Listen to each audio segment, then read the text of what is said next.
ابھی مجھے مولانا کہہ رہے تھے کہ ہمارے ہاں ایک مسئلہ ہے، کچھ نوجوان آتے ہیں اور وہ آ کر پوچھتے ہیں مولانا آپ کے عقیدے میں یہ مسئلہ ہے، ہم نے انٹرنیٹ پر کسی کو سنا ہے، وہ ایک انجینئر صاحب ہے، وہ یوں فرما رہے تھے۔ میں بہت حیران ہوتا ہوں ایسے بندوں پر جو آ کر کسی عالم دین کو کہے جی انجینئر صاحب یوں کہہ رہے تھے۔ اچھا جب ہم یہ بات کریں تو لوگ کہتے ہیں مولویوں کی میراث ہے علم، کوئی اور نہیں پڑھ سکتا۔ بھئی پڑھ سکتا ہے، کس نے کہا نہیں پڑھ سکتا؟ ایک انجینئر صاحب ہوں، ساتھ مفتی بھی ہوں، بالکل ٹھیک ہے، انجینئر صاحب ہوں، محدث شیخ الحدیث ہوں، بالکل۔ مجھ سے ایک شخص نے کہا کہ مولانا آپ لوگ بڑے غلط راستے پر ہیں۔ میں نے کہا کیوں؟ کہتے تم کہتے ہو مسجد نبوی میں امام اعظم ابو حنیفہ رحمہ اللہ کا نام لکھا ہے، ہمیں انجینئر صاحب نے بتایا وہاں پر 12 اماموں کے نام بھی لکھے ہیں، تو تم 12 اماموں کی بات ساتھ کیوں نہیں کرتے؟ ان کے مذہب کو کیوں نہیں مانتے؟ صرف امام ابو حنیفہ کی بات کرتے ہیں۔ جو بندہ ان کی چینل پہ جا کے باتوں کو سنے سب سے پہلے ایک کلپ وہ ضرور سنتا ہے۔ وہ کہتے ہیں دیوبندی مولوی اشرف علی تھانوی نے اپنے نام کا کلمہ پڑھوایا تھا اپنے مریدوں کو۔ اگر دیوبندی سچے ہیں تو اپنے پیر مولانا اشرف علی تھانوی کا رد کریں کہ اس نے اپنے نام کا کلمہ پڑھوایا لا الہ الا اللہ اشرف علی رسول اللہ استغفر اللہ الیاذ باللہ انا للہ و انا الیہ راجعون۔ اسی انجینئر کا ایک چیلہ ایک دن مجھے گفتگو میں بات آ گئی، میرے پاس آ گئے، میں نے کہا جی آ جائیں۔ آ گئے وہ، مولانا ایک بات کہوں؟ میں نے کہا بڑے شوق سے۔ حضرت معاویہ کے دور میں ممبروں پر حضرت علی کو گالیاں دی جاتی تھی، آپ حضرت معاویہ کو رضی اللہ، حضرت علی کو بھی رضی اللہ، سچ بتاؤ۔ جب میں نے اس طرح کے کلپس اس انجینئر کے خلاف بنانے اور بات کرنے اور یوں چیلنج سے گفتگو کرنا شروع کی تو مجھ سے انہوں نے رابطہ کیا بندے درمیان میں ڈال کے کہ مفتی صاحب آپ تو وہ ٹھیک بات کرتے تھے، آپ تو بہت اچھی باتیں سناتے تھے، آپ کو کیا ہو گیا؟ اس طرح کے پوائنٹس پکڑ کے، اس طرح کی باتیں نکال کے پھر اعتراضات شیخ الاسلام مفتی تقی عثمانی دامت برکاتہم پہ۔ کیا کہ مفتی تقی عثمانی نے یہ بات کی تھی، فلاں جگہ بات کی ہے، اگر یہ یوں ہوا تو انہیں کہو جی آؤ مجھ سے بات کرو۔ میں نے کہا جی ہم بیٹھے ہیں، ہم 24 گھنٹے آپ کے لیے حاضر خدمت ہیں، کوئی مرمت کروانی ہو تو ہم سے رابطہ کیجیے۔ اچھا پتہ ہے میں نے چیلنج کسے کرنا ہے کسے نہیں کرنا؟ جس کا فن ہے اس سے بات نہیں کریں گے، جس کا فن نہیں ہے کسی اور نو گال کرنی۔ احادیث نبویہ پر اعتراض، اور پھر کیا امام اعظم ابو حنیفہ سے امام بخاری کا تقابل کریں گے، اور عوام یہ سمجھے گی کہ امام بخاری رحمہ اللہ نے حدیث بتائی ہے اور امام حنیفہ نے مسئلہ بتایا ہے، لہٰذا امام بخاری کی بات ٹھیک ہے، امام حنیفہ کی نعوذ باللہ غلط ہے۔ لیکن تجھے انجینئر صاحب نے خراب کر دیا۔ بھائی اینٹ ٹیڑھی لگی یا سیدھی، جہلم جا اور انجینئر سے پوچھ لے مسئلہ کیسا، یہ علماء سے پوچھ لے۔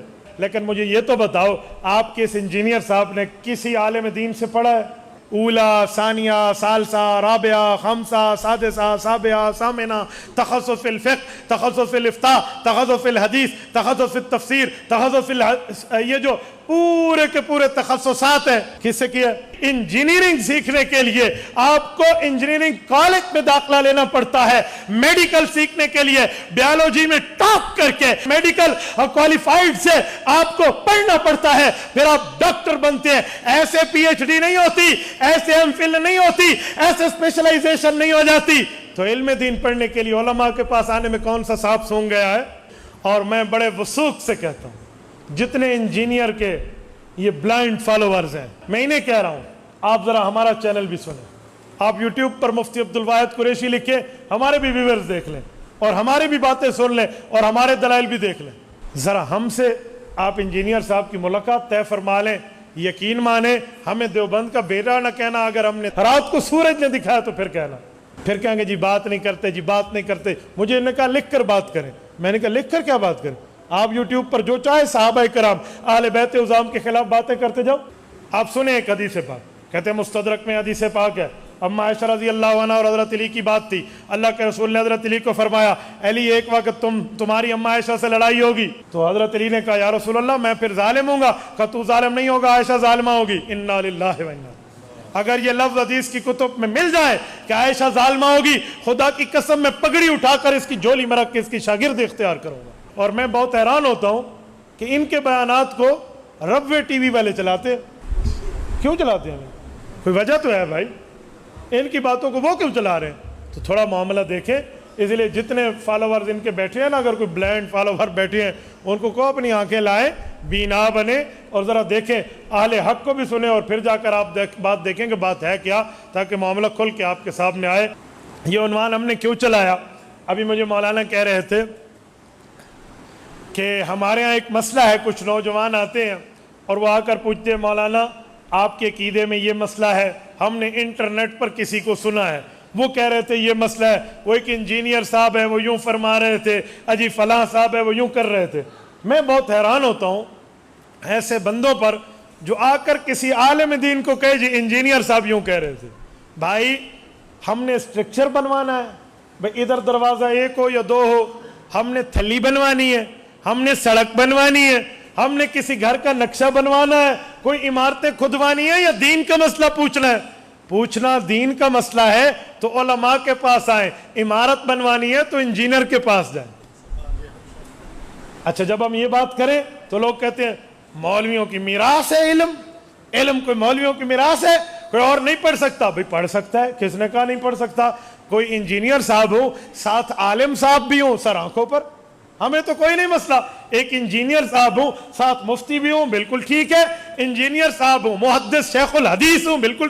حضرت مولانا پیر ذوالفقار احمد نقشبندی دامت برکاتہم العالیہ انجینئر بھی ہیں، عالم دین بھی ہیں، حافظ قرآن بھی ہیں، شیخ طریقت بھی ہیں، ہمیں تو کوئی نہیں پرابلم، ہمیں تو کسی قسم کا کوئی مسئلہ نہیں ہے۔ لیکن ایک بندہ جسٹ انجینئر وداؤٹ عالم ہو، آپ مجھے بتائیں اس کی بات عالم کے مقابلے میں کیا حجت ہے؟ مجھ سے ایک شخص نے کہا کہ مولانا آپ لوگ بڑے غلط راستے پر ہیں۔ میں نے کہا کیوں؟ کہتے تم کہتے ہو مسجد نبوی میں امام اعظم ابو حنیفہ رحمہ اللہ کا نام لکھا ہے، ہمیں انجینئر صاحب نے بتایا وہاں پر 12 اماموں کے نام بھی لکھے ہیں، تو تم 12 اماموں کی بات ساتھ کیوں نہیں کرتے؟ ان کے مذہب کو کیوں نہیں مانتے؟ صرف امام ابو حنیفہ کی بات کرتے ہیں؟ میں نے کہا میرے بھائی انجینئر نے یہاں دجل سے کام لیا ہے، وہ جو 12 ائمہ کے نام مسجد نبوی میں لکھے ہیں مجھے یاد ہیں، میں سنا دوں؟ کہتے سنا دیں۔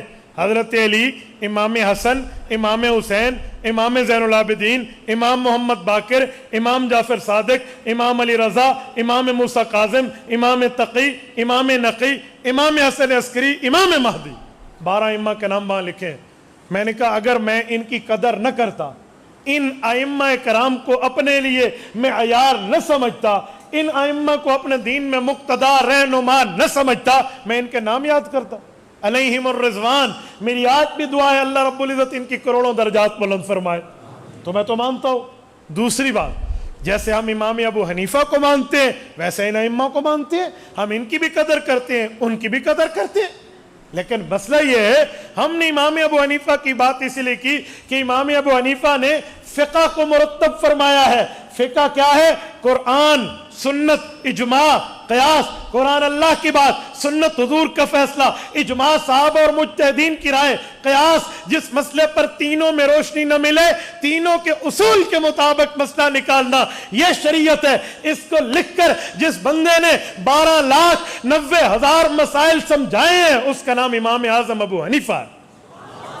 لیکن مسئلہ یہ ہے تجھے اس بندے نے یہاں پر ایک دھوکہ دیا، انجینئر صاحب نے تجھے کہا کہ یہ لوگ 12 ائمہ کے مذہب کو نہیں مانتے، اور سادے بندے 12 ائمہ اہل سنت والجماعت ہیں، 12 ائمہ اہل سنت والجماعت مذہب رکھتے ہیں، دین مذہب رکھتے ہیں، اسلام مذہب رکھتے ہیں، ان کا کوئی اور مذہب نہیں ہے۔ لیکن وہ صرف انجینئر تھا، تیرے دماغ میں ڈال گیا کہ سنی 12 ائمہ کا قائل نہیں ہے۔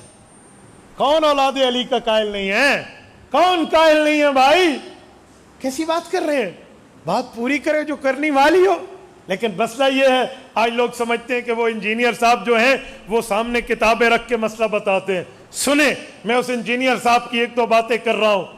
جو بندہ ان کی چینل پہ جا کے باتوں کو سنے سب سے پہلے ایک کلپ وہ ضرور سنتا ہے۔ وہ کہتے ہیں دیوبندی مولوی اشرف علی تھانوی نے اپنے نام کا کلمہ پڑھوایا تھا اپنے مریدوں کو۔ اگر دیوبندی سچے ہیں تو اپنے پیر مولانا اشرف علی تھانوی کا رد کریں کہ اس نے اپنے نام کا کلمہ پڑھوایا، لا الہ الا اللہ اشرف علی رسول اللہ، استغفر اللہ، الیاذ باللہ، انا للہ و انا الیہ راجعون۔ میرے دوستو، اس سے بڑا کذب اور جھوٹ اس دھرتی پہ نہیں ہے۔ اصل پتہ ہے مسئلہ کیا ہے؟ اس پر وہ ساتھ ایک کتاب بھی دکھاتے، رسالہ آل امداد۔ مولانا اب میں آپ کی خدمت میں ایک بات عرض کرتا ہوں۔ ہوا یہ تھا، حضرت تھانوی رحمۃ اللہ تعالی علیہ نے مریدوں کو کہہ رکھا تھا کہ جو لوگ میرے پاس آ سکتے ہیں مہینے میں چکر لگائیں، اپنے احوال بتائیں، گناہوں سے معافی کا طریقہ سیکھیں، گناہ چھوڑنے کا طریقہ سیکھیں۔ اگر نہ آ سکیں تو مجھے خط کے ذریعے اپنے احوال بتا دیں تاکہ میں ان کی خطوط کے ذریعے ان کی رہنمائی کر پاؤں۔ کچھ مریدین آ جاتے، کچھ خطوط لکھتے، حضرت خطوط کے جوابات لکھواتے، یہ گناہ یوں چھوڑو، اچھا یہ اچھا کام ہو گیا، یہ برا ہو گیا، یہ یوں چلتا۔ ایک مرید نے گناہ معاف ہوئے، اس کے گناہ کی توبہ ہوئی، توبہ کا طریقہ سیکھا، گناہ چھوڑنے کا طریقہ، نیکی پر مضبوط رہنے کا طریقہ، سب کچھ سیکھا اور سمجھا۔ جب اس بندے کو ایک اچھا ماحول ملا تو اس نے خواب دیکھا ایک دن۔ اب توجہ رکھنا، وہ خواب میں کہہ رہا ہے لا الہ الا اللہ اشرف علی رسول اللہ، خواب میں کہہ رہا ہے اور بار بار کہہ رہا ہے۔ تو بندہ اٹھ کے بیٹھ گیا۔ جب اٹھا تو وہ جان پہ کپ کپی ہے کہ یار کیا ہو گیا میرے ساتھ، میں کیا کلمہ پڑھ رہا ہوں، کیا بات ہو گئی ہے، مجھے تو لا الہ الا اللہ محمد رسول اللہ پڑھنا چاہیے، یہ میرے ساتھ عجیب معاملہ ہو گیا۔ اٹھا، بے اختیاری کی کیفیت اس پر طے تھی، زبان پہ لرزہ، ہاتھ پہ لرزہ، دل پہ کپ کپاہٹ، وہ یوں کپ کپی تاری ہے، وہ پڑھتا کچھ اور ہے، زبان سے نکلتا کچھ اور ہے۔ جیسے لرزے والا ہوتا ہے نا، اس کے ہاتھ ہلتے رہتے، اس کے اختیار پہ نہیں ہوتا، اس کی زبان بے اختیار چل رہی ہے، کہتا کچھ اور ہے، نکلتا کچھ اور ہے۔ ایسا بندہ منہ سے طلاق بھی نکال لینا اس کیفیت میں، علماء عدم وقوع کا فتویٰ دیتے ہیں۔ وہ زبان اس کے اختیار پہ بھی نہیں ہے، لرزہ طاری ہے، لیکن ہو سچا، جھوٹ نہ بولے اس پر۔ تو میرے دوستو اب یہ حال ہے اس کا۔ اسی اسنا میں اس نے کہا چلو میں رسول اللہ صلی اللہ علیہ وسلم پر درود پاک پڑھوں۔ وہ پڑھتے اللہم صلی علی محمد وعلی آل محمد کما صلی، یوں پڑھنے لگتا ہے، اس کے منہ سے نکلتا ہے اللہم صلی علی اشرف علی۔ پھر پریشان، استغفار شروع، توبہ، بڑا یہ بیچارہ بہت پریشان، کر نہیں سکتا جو کرنا چاہتا ہے۔ اس نے آخر میں کچھ دنوں بعد یہ کیفیت جاتی رہی تو اس نے یہی خط حضرت تھانوی کو لکھا۔ اب یہ مسئلہ خواب کا ہے اور خواب کی تعبیر کا ہے، نمبر ایک۔ نمبر دو، لرزہ طاری ہے اور بے اختیار ہے۔ حضرت تھانوی رحمۃ اللہ تعبیر میں امام التعبیر معبرین کو پڑھے ہوئے تھے، تعبیر کے علم اور فن سے واقف تھے اور تعبیر کے معاملات کو کما حق کو جانتے اور سمجھتے تھے۔ آپ کو پتہ ہو تعبیر کا فن بڑا مشکل فن ہے، ہر بندے کی بس کی بات نہیں ہے، اس لیے علماء مشائخ منع فرماتے ہیں کہ خواب دیکھو تو ایرے غیرے کو نہ سناؤ، کسی اتھنٹک بندے کو سناؤ ورنہ وہی ہو جاتا ہے۔ خواب کی تعبیر دینا ہر بندے کا کام نہیں ہے۔ بعض اوقات خواب کی تعبیر، اب میں آپ کو خواب کی تعبیر پہ ایک واقعہ سناؤں۔ امام جعفر الصادق رحمہ اللہ کے لیے تعبیر اور رویا کا مقدمہ اٹھائیں۔ ان کے پاس ایک شخص آیا، انہوں نے کہا حضرت میں نے خواب میں اذان دی ہے، کہا چوریاں چھوڑ دے تیرے ہاتھ کٹ جائیں گے۔ چلا گیا۔ کچھ دنوں بعد، ایک عرصے بعد ایک اور آدمی، اس نے کہا حضرت میں نے خواب میں اذان دی، کہا انشاءاللہ رب العزت تجھے حج پہ لے جائیں گے۔ وہ شاگرد جو پہلے خواب کی تعبیر کے وقت بیٹھے تھے وہ اتفاق سے آج بھی بیٹھے تھے، اور انہیں کہا استاد جی مسئلہ کی ہو گیا؟ وہ بیچارہ یہی خواب دیکھ کر آیا تھا، آپ اولاد رسول آل علی ہیں، آپ سے تعبیر پوچھی، آپ نے فرمایا تیرے ہاتھ کٹیں گے، چور ہے بھاگ جا، اور یہی خواب اس بندے نے دیکھا۔ آپ نے کہا اللہ تجھے حج پہ لے جائے گا۔ حضرت کوئی علمی کی نقطے کی کوئی بات ہے تو ہمیں بھی پڑھا دیں، ہمیں بھی سمجھا دیں۔ حضرت نے فرمایا بہت بڑی بات ہے۔ انہوں نے کہا کیا؟ کہا قرآن کریم میں اذان کا ذکر دو موقعوں پر بڑا عجیب آیا۔ اذن مؤذن ایتھا العیر انکم لسارقون، ایک اذان کا لفظ چوروں کے لیے آیا ہے جو بددین لوگ تھے، دنیا دار تھے، دیندار نہیں تھے، اور ایک اذن فی الناس الحج، ایک اذان کا لفظ نیکوکاروں کے لیے حج کا آیا ہے۔ وہ جو پہلا آیا تھا اس کا ہیلیا ہولیا یاد ہے کیا تھا؟ انہوں نے کہا حضرت 100% شرابی کبابی آدمی تھا، جھوٹا تھا، بڑا دنیا دار تھا، دین سے اس کو کوئی سروکار نہیں تھا۔ فرمایا جی ہاں۔ تو کہا یہ بندہ؟ کہا یہ تو شب بیدار، تہجد گزار، نیکوکار، تابع دار، دین کا فرما بردار تھا۔ تو فرمایا سمجھ گئے نا؟ تو میں نے ان دونوں آیات کے مطابق تعبیر دی، بروں کے چوروں کے لیے ہاتھ کٹتے ہیں، نیک حج پہ جاتے ہیں۔ اب یہ خواب کی تعبیر، یہ انجینئر اس وقت پیدا نہیں ہوا تھا، یہ شاید یہ حوالہ اس کے صرف نظر نہیں تھا، ورنہ نعوذ باللہ یہ کہتا کہ امام جعفر صادق کی 2 زبانیں تھیں، نعوذ باللہ، ذو وجہین تھے، بندے نو ویکھ کے گل ہور کر دیندے سن، کہہ دیتا نا بھئی علوم کی بات ہے، ماہر کا مسئلہ ہے، وہ کیسے سمجھائے؟ وہ ہر ماہر آدمی۔ میں اس پر 2 خواب اور پیش کرتا ہوں، توجہ رکھنا ذرا۔ ایک خواب حضرت امام بخاری رحمہ اللہ کا اور ایک خواب حضرت امام اعظم ابو حنیفہ رحمہ اللہ کا۔ حضرت امام صاحب رحمۃ اللہ علیہ نے خواب دیکھا کہ رسول اللہ کی قبر پہ گیا ہوں، اللہ کے رسول کی قبر مبارک کھلی ہوئی ہے، اس میں ہڈیاں ہیں۔ میں تو بہت پریشان، کیا ہو گیا؟ امت مسلمہ کا عقیدہ رسول اللہ صلی اللہ علیہ وسلم کی قبر مبارک میں حیات النبی کا ہے، آقا نامدار قبر مطہر میں جسم سلامت کے ساتھ زندہ تشریف فرما ہے۔ اند القبر سلام پڑھو، حضور پاک سنتے ہیں، دور سے پڑھو رب کے فرشتے لے جاتے ہیں، اور یہ میں کیا دیکھ رہا ہوں؟ بہت پریشان ہوئے۔ صبح اٹھے، اپنے شاگرد کو کہا بیٹا جاؤ فلاں بندے محبر وقت کے پاس، اسے کو ایک بندے نے یوں خواب دیکھا اس کی تعبیر دے۔ وہ گیا، وہ غلام سا سادہ سا نوکر سا بندہ تھا، تو وہ جو تعبیر کے فن کے امام تھے، غالباً حضرت ابو ہریرہ کے داماد حضرت امام ابن سیرین رحمہ اللہ کا واقعہ ہے۔ تو انہوں نے کہا جی ایک بندے نے خواب دیکھا، تو انہوں نے فرمایا کم از کم تو نے تو نہیں دیکھا، وہ جو بندہ لے کر ہے۔ اب بتائیں یہ غالب الغیب ہے، علم غیب اللہ کے ہاتھ میں۔ تو انہوں نے کہا کم از کم تو نے نہیں دیکھا۔ انہوں نے کہا جی حضرت میں نے نہیں دیکھا۔ کہا جس نے دیکھا اس کا نام بتا۔ اس نے کہا حضرت اس نے منع کیا ہے، اس نے منع۔ انہوں نے کہا ٹھیک ہے، نام نہیں بتایا، وہ تعبیر نہیں بتا دو، لے دے کے نام بتایا۔ تو انہوں نے کہا جی بالکل واقعی امام ابو حنیفہ یہ خواب دیکھ سکتا ہے۔ کہا وہ کیا؟ کہا ہڈیاں سے مراد حضور کی ہڈیاں تھوڑی ہیں، ہڈیوں سے مراد رسول اللہ کی سنتیں ہیں جو دنیا میں پھکری ہوئی ہوں گی، ابو حنیفہ سے اللہ جمع کا کام لے گا۔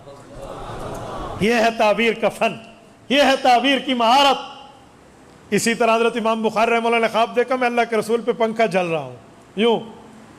امام بخاری رحمۃ اللہ علیہ فرماتے ہیں میں تو بہت پریشان ہو گیا کہ پنکھا اس پہ جلتے ہیں جس پر تو مکھیاں بیٹھے، رسول اللہ کی ذات اقدس سے تو اس سے پاک چیز ہے، تو یہ کیا معاملہ؟ معبرین نے کیا تعبیر دی؟ فرمایا جو غلط باتیں حضور کی طرف منسوب ہوں گی اللہ آپ سے کام لے گا، آپ وہ حضور کی ذات سے دور کر دو گے۔ یہ ہے تعبیر کا فن۔ حضرت تھانوی علوم تعبیر کے فن سے واقف تھے، فنون تعبیر سے واقف تھے۔ حضرت تھانوی سمجھ رہے تھے یہ جو اس کے منہ سے بات نکل رہی ہے نا، یہ خود نہیں کلمہ پڑھ رہا، یہ بے اختیار پڑھ رہا ہے اور ہے بھی خواب۔ حضرت تھانوی رحمۃ اللہ علیہ نے اسے لکھا کہ تیرا شیخ جس سے تو اپنی اصلاح کروا رہا ہے، گناہ چھڑوا رہا ہے، جو تجھے نیکیوں کی ترغیب دے رہا ہے، یہ تجھے اشارہ دیا جا رہا ہے کہ وہ حضور کی سنت کا پیروکار ہے۔ بھائی یہ بات ہے۔ انجینئر صاحب نے حاشیہ کیا چڑھا؟ دیوبندیوں نے اپنے نام کا کلمہ پڑھوایا، دیوبندیوں کے بابے اپنے نام کے کلمے پڑھواتے ہیں، اور ہمارا نوجوان جو صرف یوٹیوبر ہے بس اسے کوئی نہیں پتہ دین کے، اس نے فضائل اعمال کے 2 صفحے بھی نہیں پڑھے ہوں گے، باقی حدیث تو دور رہی، اردو کی حدیث کی کتاب کا نام لے رہا ہوں، 2 صفحے بھی نہیں پڑھے ہوں گے۔ یہ بیچارہ پریشان ہو کے کیا کہے گا؟ واقعی بات تو ٹھیک ہے، حضرت تھانوی کو چاہیے اس کو کہتے ہو استغفار کر، اوے توبہ کر۔ کیوں کہتے توبہ کر؟ اس نے کوئی گناہ کیا ہے؟ خواب دیکھنا گناہ ہے؟ اگر خواب دیکھنا گناہ ہے تو پھر جسے احتلام ہوتا ہے اسے بھی کہا کر 100 رکعت تسبیح نفل کی پڑھ لو، وہ بھی کوئی چیز دیکھ کر احتلام ہوتا ہے نا۔ پھر جسے ہوتے ہیں اسے کو تسبیح چک تسبیح 2000 استغفر اللہ استغفر اللہ۔ دوسرے دن عوام مولویوں نے 10 سے ہی نہیں کہ سنو ہویا کچھ۔ اے خدا کے بندے، خواب بے اختیار ہے۔ اگر بات یہ ہے ایک کوارا بندہ جا کر خواب دیکھے کہ مجھے اس انجینئر صاحب نے اپنی کسی عزیزہ کا رشتہ خواب میں دیا ہے، صبح اگر وہ دعویٰ کر دے تو آپ کیا کرو گے؟ پھر دے گا یہ؟ سادے بندے، خواب ہے۔ تو حضرت تھانوی اسے کیوں کہتے بھی تو استغفار کر؟ خواب میں دیکھنا کوئی کفر ہے؟ اچھا کہتے نہیں، جاگتے وقت بھی وہ کہہ پڑھ رہا تھا۔ میں نے کہا آگے پڑھو۔ وہ کہہ رہا تھا بے اختیار ہے حضرت، میری زبان سے خود بخود نکل رہا ہے، میں نہیں چاہتا وہ نکلے، میں تو نہیں چاہتا وہ نکلے میرے منہ سے، بولیے بے اختیار نکل رہا ہے۔ اور جہاں بے اختیار نکلے، اختیار نہ ہو، وہ تو خود ٹھیک کرنا چاہتا ہے، تو اسے کیوں کہا جائے بھی تو ٹھیک کر؟ وہ تو خود ٹھیک پڑھنا چاہتا ہے۔ یا تو وہ کہتا میں یہی پڑھوں گا، پھر اسے کہتے ہو توبہ استغفار کر۔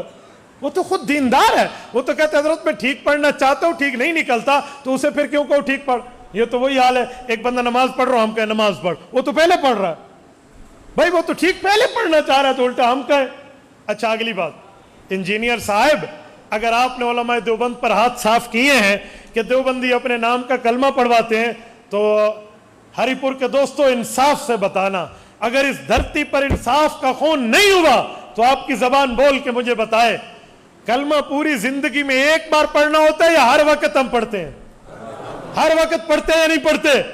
ہر وقت پڑھتے ہیں۔ حضرت تھانوی نے زندگی میں یہ ایک تعبیر دی اور تو نے الزام ٹھونک دیا دیوبندی کلمہ پڑھواتے ہیں۔ اگر یہ کلمہ ہوتا تو صبح شام پڑھنے کی بات کی جاتی، صبح شام یہی پڑھا جاتا، صبح شام یہی کہا جاتا، لیکن بڑی ہی افسوس، بڑے ہی امانت کے خون کرنے کا کام اس انجینئر نے کر دیا اور علماء کے عوام کے دماغ میں علماء دشمنی ڈال دی۔ اچھا اگلی بات، صحابہ کرام کے بارے میں، اہل بیت کے بارے میں کیا ڈالیں گے؟ اسی انجینئر کا ایک چیلا ایک دن مجھے گفتگو میں بات آ گئی، میرے پاس آ گئے، میں نے کہا جی آ جائیں، آ گئے وہ، مولانا ایک بات کہوں؟ میں نے کہا بڑے شوق سے۔ حضرت معاویہ کے دور میں ممبروں پر حضرت علی کو گالیاں دی جاتی تھی، آپ حضرت معاویہ کو رضی اللہ، حضرت علی کو بھی رضی اللہ، سچ بتاؤ، ٹھیک ہے؟ میں نے کہا ذرا کوئی گالی تو بتا دو، کون سی ممبروں پر ہوتی تھی؟ نہیں، پہلے اس سے میں نے ایک بات اور کہی، میں نے کہا اچھا گالیاں دی جاتی تھی؟ کہتے جی ہاں۔ میں نے کہا یہ تجھے پتہ چلا ہے؟ حضرت علی المرتضیٰ کے بیٹے امام حسن کو پتہ نہیں چلا تھا جس نے صلح کی ہے؟ اسے نہیں پتا تھا، وہ تو صلح کر رہا ہے، تو حضرت علی کا زیادہ رشتہ دار لگتا ہے حضرت حسن سے، امام حسن کو نہیں پتا۔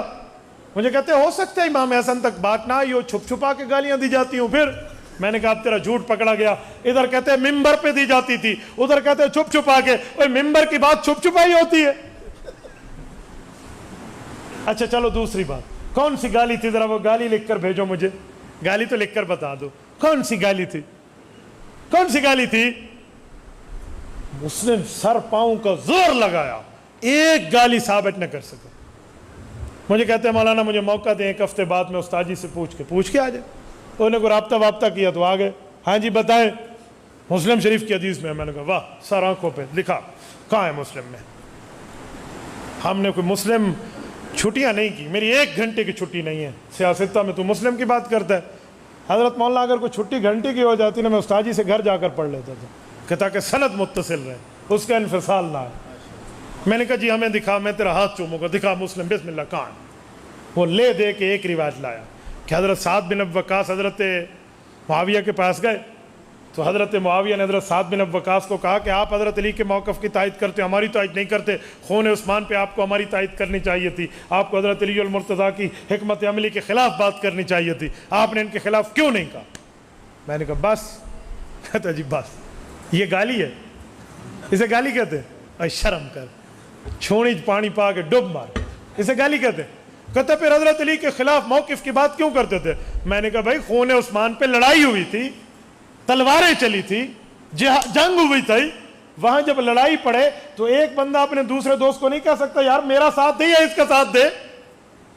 جب تک معاملہ چلتا رہا تو اپنی اپنی حکمت عملی رہی، جب حضرت حسن نے صلح کر لی تو دونوں کی حکمت عملی ایک ہو گئی۔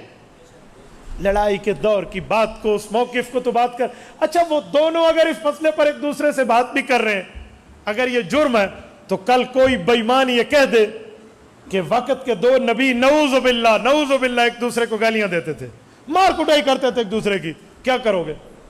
اور وہ آیت پڑھ کے دکھا دے، یا ابن ام لا تأخذ بلحیتی ولا براسی، حضرت موسیٰ علیہ السلام سیدنا ہارون علیہ السلام کے پاس گئے، اتنے جذبات میں آئے کہ سر کے بالوں سے بھی پکڑا، نوچا اور داڑھی کے بالوں سے پکڑ کر انہیں تنبیہ کی، تو حضرت ہارون کو یہ عرض کرنا پڑی کہ اے میرے ماں جائے بھائی، جس ماں کا دودھ تو نے پیا اس اماں کا دودھ میں نے پیا، ہم ایک ماں کی اولاد ہیں، یا ابن امہ لا تأخذ بلحیتی ولا براسی، میرا موقف تو سن لو، میری بات تو سن لو، میں نے بنی اسرائیل میں 2 ٹکڑے نہیں کیے، میں اس وجہ سے خاموش تھا کہ کہیں فرقہ واریت عام نہ ہو جائے۔ حضرت موسیٰ رک گئے۔ اگر اس طرح کی بات میں کوئی بات آئے، شکر ہے کہ اس وقت کوئی وہاں انجینئر نہیں تھا جو حضرت موسیٰ علیہ السلام کی قوم کو کہتا نعوذ باللہ تم اس نبی کا کلمہ پڑھ رہے ہو جس نے اپنے بھائی کے ساتھ نعوذ باللہ یوں کیے۔ اے خدا کے بندے، کوئی عقل کو ہاتھ مارو۔ سیدنا معاویہ اور حضرت علی المرتضیٰ رضی اللہ عنہ پہ اتنی تمہاری بات ہے۔ اچھا میں ایک بات تمہیں کہہ رہا ہوں، سنیے، کبھی کبھی ایک عجیب باتیں دنیا میں شروع ہو جاتی ہیں. وہ کیا ہے کہ حضرت معاویہ رضی اللہ تعالیٰ عنہ جو ہے حضرت علی المرتضیٰ کے مقابلے میں اتنے سخت ہو گئے تھے کہ حضرت علی المرتضیٰ کے خلاف باقاعدہ جو بندہ بات کرتا اسے کھانا کھلاتے، جو بات نہ کرتا اسے کھانا نہ کھلاتے، اس کی روٹی بند کر دیتے. کذابو، جھوٹ نہ بولو. اس مسئلے پر صحابہ کرام کے خلاف ابن عساکر اٹھائیں.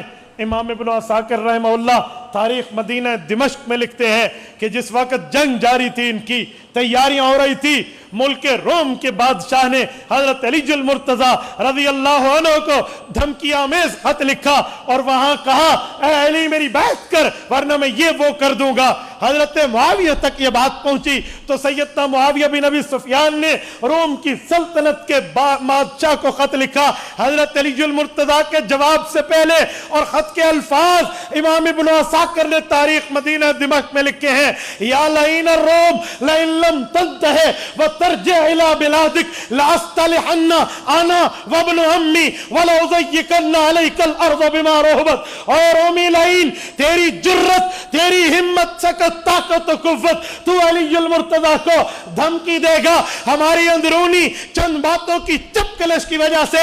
اگر تو نے اپنی فوجیں علی المرتضیٰ کی سرحدوں سے واپس نہ کی اور تو اپنے ملک کو واپس نہ پلٹا، میں اور میرے چچے کا بیٹا علی المرتضیٰ صلح کر کے ایک ہو جائیں گے اور تجھے وہاں ڈالیں گے جہاں تک تیرے اوپر زمین تنگ ہو جائے گی.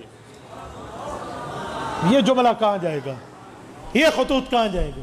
یہ محبت کی باتیں کہاں جائیں گی؟ یہ تو بتاتے ہوئے انجینئروں کی زبانیں گونگ ہو جا رہی ہیں. یہ آپ کو نہیں بتایا جا رہا؟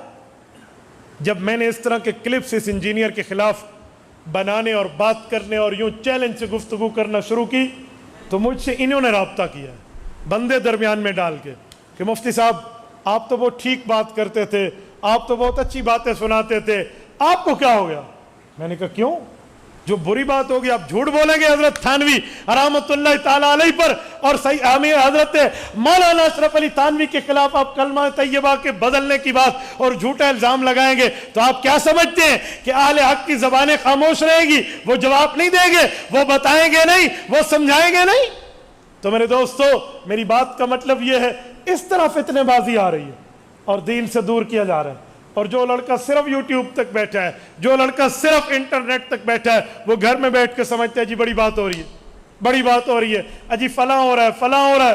اور میں ایک بات مزید آپ کو سمجھاتا ہوں، اس طرح کے پوائنٹس پکڑ کے، اس طرح کی باتیں نکال کے پھر اعتراضات شیخ الاسلام مفتی تقی عثمانی دامت برکاتہم پہ کیا کہ مفتی تقی عثمانی نے یہ بات کی تھی، فلاں جگہ بات کی ہے، اگر یہ یوں ہوا تو انہیں کہو جی آؤ مجھ سے بات کرو. میں نے کہا جی ہم بیٹھے ہیں، ہم 24 گھنٹے آپ کے لیے حاضر خدمت ہیں، کوئی مرمت کروانی ہو تو ہم سے رابطہ کیجئے، تھوڑا ہم سے رابطہ کیجئے. کچھ ہم سے کہا ہوتا، کچھ ہم سے سنا ہوتا، غیروں سے کہا تم نے، غیروں سے سنا تم نے، ہم نے ہمارے لیے تو کوئی اچھا پتہ ہے میں نے چیلنج کسے کرنا ہے کسے نہیں کرنا. جس کا فن ہے اس سے بات نہیں کریں گے، جس کا فن نہیں ہے کسی اور نو گال کرنی ہے. مسئلہ حضرت مولانا عبد الوحید صاحب اور میرا ہو، ایک بندہ مجھ سے نہ کہے کسی تیسرے سے جا کر کہے تو اس کا معنی ہے نہ مولانا سے مخلص ہے نہ مجھ سے. بھئی ہمارا مسئلہ ہے وہ مخلص ہے اور ہمارا معاملہ ٹھیک کرانا چاہتا ہے تو ہم سے بات کرے نا، تاکہ ہم بیٹھ کر ایک معاملے کو ٹھیک کر لیں. یہ اس طرح کے کئی معاملے ہیں میرے دوستو، وہ آپ انٹرنیٹ پہ بیٹھ کے سنیں گے، وہ آپ کے معاملات ٹھیک ہوں گے یا خراب ہوں گے آپ خود سمجھ جائیں.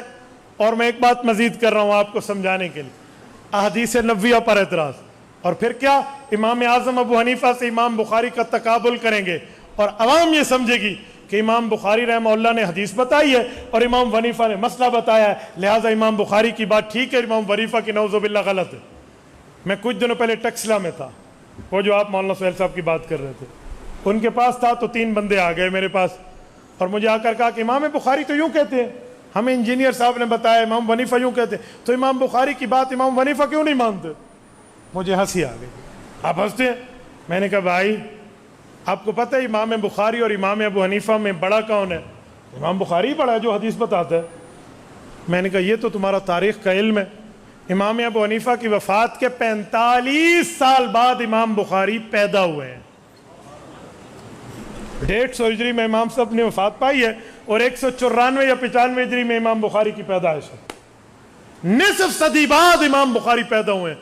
مجھے دیکھ کہتے اچھا امام حنیفہ اتنے بڑے ہیں؟ اللہ، میں نے کہا تو یوٹیوب کا چینل لگایا کر اور اس کا پیکج کر کے دیکھا کر، تجھے اور کوئی نہیں پتا، بس تو یہی کام کرتا رہا۔ خدا کے بندے، شادی مخلوق ہو۔ میں نے کہا امام بخاری نے کس صحابی سے ملاقات کی ہے؟ کہتے نہیں حضور پاک کے 200 سال بعد جو آئے ہیں، تو صحابہ تو حضور کے 100 سال بعد تک دنیا میں رہے۔ میں نے کہا امام ابو حنیفہ کی پیدائش کے 3 قول ہیں، سن 80 ہجری، سن 70 ہجری، سن 60 ہجری۔ 80 ہجری جمہور کا قول ہے، 70 ہجری امام سمانی کا قول ہے، پوتے 60 ہجری کا قول کرتے ہیں۔ تو اگر امام حنیفہ سن 80 ہجری میں پیدا ہوئے نا تو 30 سال صحابہ کا زمانہ پایا، 90، 100، 110 سے صحابہ کا زمانہ ختم ہے۔ اور اگر 70 ہجری کی پیدائش کا قول لیں، 40 سال امام حنیفہ نے صحابہ کا زمانہ پایا، اور سن 60 ہجری کا قول لیں پتر تو نصف صدی 50 سال ابو حنیفہ نے صحابہ کا زمانہ پایا۔ تو جو 50 سال صحابہ کے زمانے میں اٹھے بیٹھے، آئے جائے، گئے سوئے، علم رہے، فتویٰ دے، پڑھے پڑھائے، اس نے نمازیں غلط سیکھی صحابہ سے، اس نے مسئلے غلط سمجھے صحابہ سے، اور تجھے زیادہ پتہ ہے؟ ان میں سے ایک لڑکے کی یوں ٹیک جا کے لگی، مجھے کہتے ہیں مولانا ماشاءاللہ، اچھا امام ابو حنیفہ نے صحابہ کو دیکھا اور امام صاحب نے صحابہ سے ملاقاتیں کی ہے؟ یقین مانے جیسے محبت سے چہرہ کھل اٹھتا ہے۔ میں نے کہا بھائی علماء کو سنو، کوئی دلائل والوں کو سنو، آپ یوٹیوبر کو اٹھا کر سنیں گے تو آپ کا حال تو یہی ہوگا، آپ کو پتہ ہی نہیں ہے امام حنیفہ کون ہے، امام بخاری کون ہے۔ اچھا کہتے ہیں اچھا امام بخاری نے جو امام حنیفہ کے خلاف باتیں کی ہیں وہ کیوں کی ہیں؟ میں نے کہا یہ بھی آپ کے سامنے انہیں جھوٹ بولا ہے، امام بخاری نے کوئی بات امام حنیفہ کے خلاف نہیں کی۔ کہتے ہیں مولانا امام بخاری نے پوری بخاری میں امام حنیفہ کا نام ہی نہیں لیا۔ میں نے کہا یہ بات ٹھیک ہے کہ نام نہیں ہے، لیکن اس کا یہ مطلب ہے کہ امام بخاری امام حنیفہ کے خلاف ہے؟ کہتے ہیں نام نے جو نہیں لیا۔ میں نے کہا امام بخاری امام کسے مانتے ہیں؟ کہتے ہیں امام شافعی کو۔ تو میں نے کہا اپنے امام شافعی کا نام بخاری میں لیا ہے؟ کہتے ہیں مجھے نہیں پتا۔ میں نے کہا میں بتاتا ہوں، نہیں لیا، پوری بخاری میں امام شافعی کا نام بھی نہیں ہے۔ پھر امام بخاری کا اپنے امام سے بھی پھڈا تھا، چپ۔ تو میں نے کہا امام ابو حنیفہ اور امام شافعی بڑے دور کی بات ہے، امام بخاری رحمۃ اللہ تعالیٰ علیہ نے ان راویوں کی بات کی ہے جو اپنے زمانے کے۔ اچھا میں نے کہا اب دماغ ٹھیک ہوا۔ اور مزے کی بات سناؤ، امام مسلم تو امام بخاری کے، امام شافعی رحمۃ اللہ علیہ کے متفق علیہ مقلد ہے۔ امام مسلم ابن الحجاج القشیری رحمۃ اللہ علیہ المتوفی 241 ہجری، انہوں نے پوری صحیح مسلم میں امام شافعی کا نام نہیں لیا، صحیح ہے ان میں۔ پھر کیا کرو گے؟ تو بیٹا نام نہ لینے کا یہ مقصد ہے۔ اچھا میں نے کہا اگلی بات کروں، امام بخاری نے بخاری شروع کی ہے امام ابو حنیفہ کے شاگرد سے۔ امام بخاری نے صحیح بخاری شروع کی اور پہلا راوی ہے وَبِهِ قَالَ حَدَّثَنَا الْحُمَيْدِي، اس حمیدی کا نام حاشیے میں موجود ہے، ہوا عبداللہ ابن زبیر المکی، عبداللہ ابن زبیر المکی، لقب حمیدی۔ حمیدی شاگرد ہیں امام عبد الرزاق ابن الحمام الصنعائی کے، اور وہ شاگرد ہیں قاضی ابو یوسف کے، اور قاضی ابو یوسف شاگرد ہیں امام اعظم ابو حنیفہ کے۔ تو بیٹھا ہوئے اپنے نام کی باتیں کر رہا ہے۔ اور امام بخاری نے بخاری ختم کی ہے، امام حنیفہ کے علاقے سے پیار دیکھیں، الکواکب الدراری اٹھائیں، کوکب الدری نہیں، کواکب الدراری، 25 جلدوں میں امام کرمانی کا حاشیہ ہے، الکواکب الدراری کی آخری جلد اٹھائیں، کلہم اربعۃ کوفیون۔ امام کرمانی فرماتے ہیں امام بخاری جو آخری روایت لائے ہیں، وبہ قال حدثنا احمد بن اشکاب قال حدثنا محمد بن فضیل عن عمارۃ بن القعقاع عن ابی زرعۃ عن ابی ہریرہ رضی اللہ عنہ وعنہم، کا صحابی چھوڑ کے پیچھے چاروں راوی امام ابو حنیفہ کے شہر کوفہ کے رہنے والے تھے۔ امام بخاری نے ختم جو بخاری کی ہے وہ بھی احناف کے شہر پہ ختم کی ہے۔ ابو حنیفہ سے امام بخاری کا پیار ابتدا میں بھی ہے، انتہا میں بھی ہے، وہ تو ایک ہے، تیرا کیا مسئلہ ہے؟ لیکن تجھے انجینئر صاحب نے خراب کر دیا۔ بھائی اینٹ ٹیڑھی لگی یا سیدھی، جہلم جا اور انجینئر سے پوچھ لے مسئلہ کیسا، یہ علماء سے پوچھ لے، حدیث کیسی یہ علماء سے پوچھ لے، آیت و تفسیر کیسی یہ علماء سے پوچھ لے۔ افسوس تجھے جسم کی ٹھیک کرنے کے لیے صحیح ڈاکٹر تو مل گیا، جسم کو صحیح خوراک دینے کے لیے سبزی منڈی میں اچھی دکان تو مل گئی، تجھے جنرل سٹور تو بڑا اچھا مل گیا، وہاں تو جا کر بڑے بڑے دکانوں سے اپنے لیے خریداری کر کے لایا۔ افسوس کہ اپنی حفاظت کے لیے کسی اتھنٹک عالم سے بھی رابطہ کر لیتا، وہ رابطہ ہمارا نہیں ہے، وہ ادھر ادھر کی باتیں۔ اور انجینئر صاحب کا اپنا حال یہ ہے کہ وہ دیکھ کر بھی قرآن کریم ٹھیک نہیں پڑھ سکتے، ویڈیو کلپ انٹرنیٹ پر موجود ہے، آپ نے سنی ہے جی؟ سارے دیکھ چکے مولانا قرآن کریم کے الفاظ ٹھیک نہیں ہے. اچھا میں نے ایک بندے سے کہا قرآن اس کے ٹھیک نہیں، کہتے حافظ بھی غلطی کر جاتا ہے. میں نے کہا بھائی حافظ کی غلطی میں اور اللہ حافظ کی غلطی میں بڑا فرق ہے. حافظ اور اللہ حافظ کی غلطی کا فرق ہے. اور بھائی حافظ غلطی کر کے دوبارہ پڑھ لیتا ہے یا پچھلا بتا دیتا ہے. یہ جو اللہ حافظ ہے نا علم سے، اس بیچارے کی غلطی تو ایسی ہے اور کہتے ہیں میں عرب سے اچھا قرآن جانتا ہوں. حافظ تو نہیں کہتا مجھ سے غلطی ہے، وہ کہتے ہیں غلطی بھی ہو سکتی ہے. یہ کہتے ہیں مجھ سے زیادہ تو قرآن کوئی جانتا ہی نہیں ہے. مولانا قرآن کریم کی متن نہیں آتا، متن لفظ قرآن نہیں آتا، الفاظ قرآن، اور بیٹھے سکھانے. اچھا چلو، علم مولویوں کی میراث نہیں ہے بھائی، افتاء مفتیوں کی میراث نہیں ہے، حدیث محدث کی میراث نہیں ہے، تفسیر مفسر کی میراث نہیں ہے، یہ اللہ کی طرف سے ہے، ہر کوئی پڑھ سکتا ہے. لیکن مجھے یہ تو بتاؤ آپ کے اس انجینئر صاحب نے کسی عالم دین سے پڑھا ہے؟ کسی عالم دین سے اولا، ثانیہ، ثالثہ، رابعہ، خامسہ، سادسہ، سابعہ، ثامنہ، تخصص فی الفقہ، تخصص فی الافتاء، تخصص فی الحدیث، تخصص فی التفسیر، تخصص فی یہ جو پورے کے پورے تخصصات ہیں، کس سے کیا؟ کہتے جی مولویوں سے کیوں پڑھے؟ مولویوں سے کیوں پڑھے؟ میں نے کہا اچھا یہ بتاؤ انجینئرنگ سیکھنے کے لیے کسی انجینئر کے پاس گیا تھا؟ خاموش ہے. بھائی انجینئرنگ سیکھنے کے لیے آپ کو انجینئرنگ کالج میں داخلہ لینا پڑتا ہے. میڈیکل سیکھنے کے لیے بیالوجی میں ٹاپ کر کے میڈیکل کوالیفائیڈ سے آپ کو پڑھنا پڑتا ہے، پھر آپ ڈاکٹر بنتے ہیں. ایسے پی ایچ ڈی نہیں ہوتی، ایسے ایم فل نہیں ہوتی، ایسے اسپیشلائزیشن نہیں ہو جاتی. تو علم دین پڑھنے کے لیے علماء کے پاس آنے میں کون سا سانپ سونگ گیا ہے؟ یہاں علماء کے پاس آپ کیوں نہیں آتے؟ ادھر علماء کرام کے پاس آنے کا مسئلہ آپ کا کیا ہے؟ میں حیران ہو جاتا ہوں. یہاں پڑھنے نہیں آئیں گے. اچھا ایک ڈاکٹر ہو، وہ کہے میں ڈاکٹروں کے پاس نہیں جاتا، انہوں نے دکانداریاں بنائی ہوئے ہیں، میں خود کتاب دیکھ کر پڑھوں گا اور میڈیکل کا ماہر بنوں گا. کون کون ہے جو اس سے انجیکشن لگوانے کے لیے تیار ہوگا؟ ہاتھ چکو ذرا. یوٹیوبر آئیں گے، ٹھیک ہے. تو میرے دوستو یہ حال ہے. جو جسم کا علاج کرے وہ کسی جسمانی معالج سے سیکھا ہوا نہ ہو تم اس سے علاج نہیں کرواتے. جو تمہاری روح کا علاج کرے اور روحانی معالج سے نہ سیکھا ہو آپ اس سے علاج کرواتے ہو. تھوڑا تو گزارا کرو، تھوڑا تو گزارا کرو بھائی. جسم بندے کو اگر ایک بار ملتا ہے تو ایمان کی دولت اس سے کم ہے؟ اے خدا کے بندے، جسم اور ایمان پہ ہزاروں اجسام قربان ہے. ایمان ہوتا ہے تو آپ کو ایمان کو دیکھنا چاہیے، ایمان کی فکر کرنی چاہیے، ایمان کی خیر منانی چاہیے. اور میں بڑے وثوق سے کہتا ہوں جتنے انجینئر کے یہ بلائنڈ فالوورز ہیں، اندھے مقلد، ہاں جتنے ہیں نا، میں انہیں کہہ رہا ہوں آپ ذرا ہمارا چینل بھی سنیں. آپ یوٹیوب پر مفتی عبدالواحد قریشی لکھیں، ہمارے بھی ویورز دیکھ لیں اور ہماری بھی باتیں سن لیں اور ہمارے دلائل بھی دیکھ لیں. مجھے ایک انجینئر کے چیلے نے کہا اس کے 1 ملین آدمی سنتے ہیں. میں نے کہا فیس بک پر میرے 1 ملین کے اوپر 2 لاکھ ہو چکے ہیں، مجھے بھی سنتے ہیں. تو 1 ملین کہتا ہے، کہتے ہیں اس کے یوٹیوب پر ہے. میں نے کہا ہم یہ یوٹیوب میں بعد میں آئے، اب ہمارا یوٹیوب پہ 1.5 لاکھ ہے. فیس بک پر ہم پہلے آئے، اب ہمارا 1 ملین کراس ہو چکا ہے. تو بھائی ہمیں بھی تو 1 ملین بندہ سنتا ہے. ہمارے ایک بیانات کو فیس بک پہ آپ اٹھا کے دیکھ لیں، 4 ماہ بعد 8 ملین آدمی اسے سن چکے ہوتے ہیں. آپ دیکھ لو مولانا، اس پگڑی اور داڑھی اور اس عمر میں، اہل حق کے اندر، میری عمر میں، آپ مجھے ایک بندہ دکھائیں جس کے 1 ملین فالوور سے ابو ہو. آپ دکھائیں مجھے. ذالک فضل اللہ یؤتیہ من یشاء. یہ اللہ کا فضل، احسان، امتنان اور شکر ہے اللہ کا ہماری طرف سے کہ اللہ پاک نے یوں لاکھوں بندوں تک بات پہنچائی. ایک کلک پر آپ کے سامنے گفتگو جاری ہے، پوری دنیا کے 183 ممالک تک جاری ہے.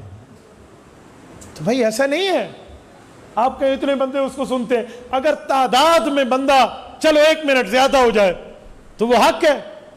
تو اس وقت کی مردم شماری کے مطابق کرسچینٹی زیادہ ہے اسلام سے.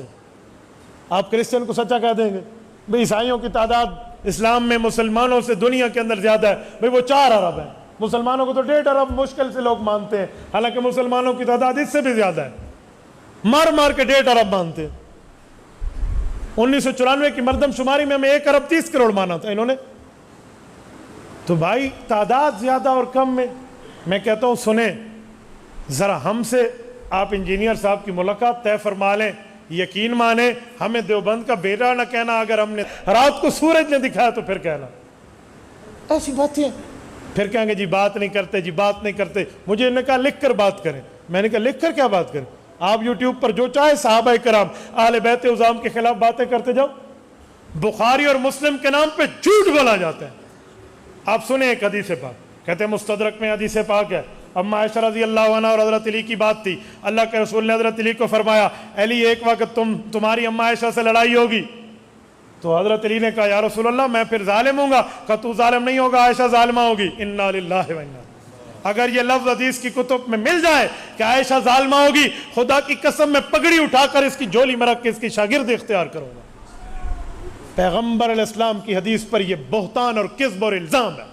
ایسی کوئی حدیث نہیں ہے صحیح ضعیف تمام طرق ملا کر, تمام سندات ملا کر جس میں ہو کہ عائشہ ظالمہ ہوگی.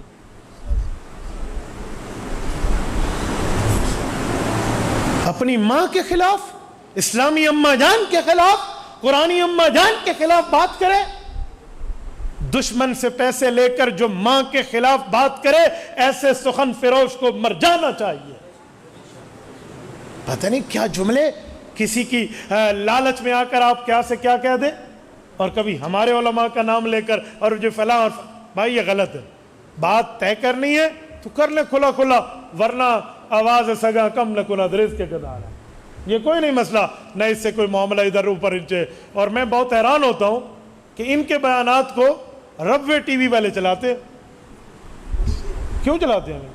کوئی وجہ تو ہے بھائی, ان کی باتوں کو وہ کیوں چلا رہے ہیں؟ تو تھوڑا معاملہ دیکھیں. اس لیے جتنے فالوورز ان کے بیٹھے ہیں نا, اگر کوئی بلائنڈ فالوور بیٹھے ہیں ان کو اپنی آنکھیں لائیں, بینا بنے اور ذرا دیکھیں, اہل حق کو بھی سنیں, اور پھر جا کر آپ بات دیکھیں کہ بات ہے کیا, تاکہ معاملہ کھل کے آپ کے سامنے